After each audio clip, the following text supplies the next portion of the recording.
Magandang hapon, update na muna tayo sa lagay na ating panahon ngayong araw ng Tuesday, August 13, 2024. Sa kasalukuyan ay may minomonitor pa nga rin tayong bagyo sa labas na ating Philippine Area of Responsibility. Ito ay nasa may tropical storm category na may international name na Ampil. Ito ay nasa may layong 1,785 kilometers east-northeast ng extreme Northern Luzon. Yung location ay kaninang alas 3 ng hapon. Etong bagyong ito ay wala namang direktang epekto sa kahit na anong parte ng ating bansa at patuloy nga itong papalayo ng landmass ng ating bansa. Samantalang southwest monsoon naman o habagat, patuloy yung epekto sa may kanlurang bahagi or sa may Luzon area mismo. So asahan natin magiging maulan dahil sa habagat dito sa may Ilocos region, sa may Batanes at Babuyan Islands. Kaya yung ating mga kababayan na inuulan ng mga nakaraang araw pa ay pinag-iingat nga natin sa banta ng mga pagbaha o pagguho ng lupa. Para naman sa lagay ng panahon sa Metro Manila at sa nalalabing bahagi ng ating bansa, asahan natin partly cloudy to cloudy skies pa rin. May mga tsansa tayo ng mga localized thunderstorms. So yung ating mga kasamahan sa Regional Services Division patuloy pa rin maglalabas sa mga thunderstorm advisory, rainfall advisory o hindi kaya heavy rainfall warning kung kinakailangan.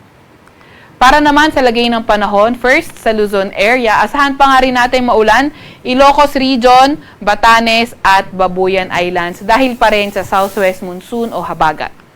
Para naman sa Metro Manila at sa nalalabing bahagi ng Luzon, partly cloudy to cloudy skies pa rin, may mga pulupulong pag-ulan, pagkidlat, pagkulog, lalo na tuwing hapon at gabi.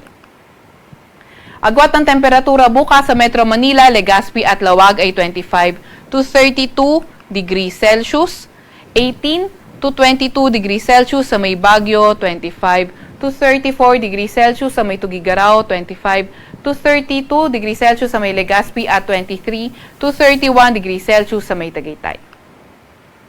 Agwat naman ng temperatura bukas sa Puerto Princesa ay 24 to 33 degrees Celsius at 25 to 33 degrees Celsius sa may Kalayaan Islands. For tomorrow, Visayas at Mindanao area, patuloy pa nga rin yung partly cloudy to cloudy skies condition at may mga tsansa ng mga localized thunderstorms lalo na tuwing hapon at gabi.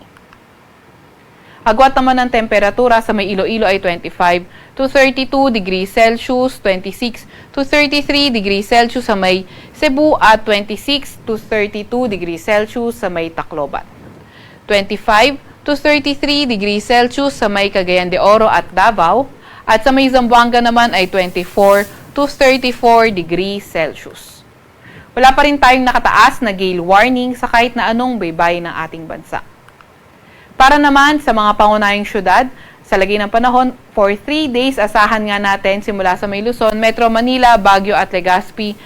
Thursday, Friday at Saturday, asahan natin yung partly cloudy to cloudy skies. May mga tsansa ng mga localized thunderstorms. So yung mga area na lalo na dito sa may western section ng Northern Luzon, pati na rin Batanes at Babuyan Islands, asahan naman natin may mga tsansa ng mga localized or mas mataas yung tsansa ng mga paulan dahil sa southwest monsoon. Sa Metro Manila, aabot ng 33 degrees Celsius ang maximum temperature, 17 to 23 degrees Celsius sa may Baguio at 25 to 33 degrees Celsius sa may Legazpi.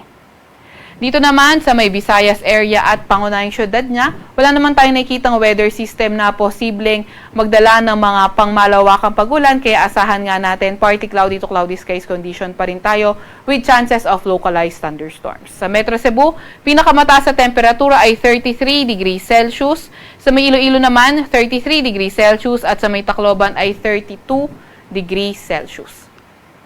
Sa may Mindanao area, asahan naman natin na patuloy pa rin, wala rin tayo nakikitang weather system na pwede magdala ng pangmatagalang pag-ulan or magdamagan rin na pag-ulan. Kaya mga tsansa lang ng mga localized thunderstorms yung ating asahan. Sa Metro Davao, posibleng umabot ng 33 degrees Celsius ang maximum temperature, 33 degrees Celsius sa may Cagayan de Oro at sa may Zamboanga ay 34 degrees Celsius. Sa Kalakhang, Maynila, ang araw ay lulubog ng 6:20 ng gabi at sisikat bukas ng 5:42 ng umaga. Huwag magpapahuli sa update ng Pag-asa. I-follow at i-like ka aming X at Facebook account DOST_Pag-asa. Mag-subscribe sa aming YouTube channel DOST-Pag-asa Weather Report at bisitahin ang aming website para sa mas detalyadong impormasyon pag-asa.pag-asa.ph. www.dost.gov.ph. At yan naman po muna ang latest mula sa Weather Forecasting Center ng Pag-asa. Veronica C. Torres nagulat.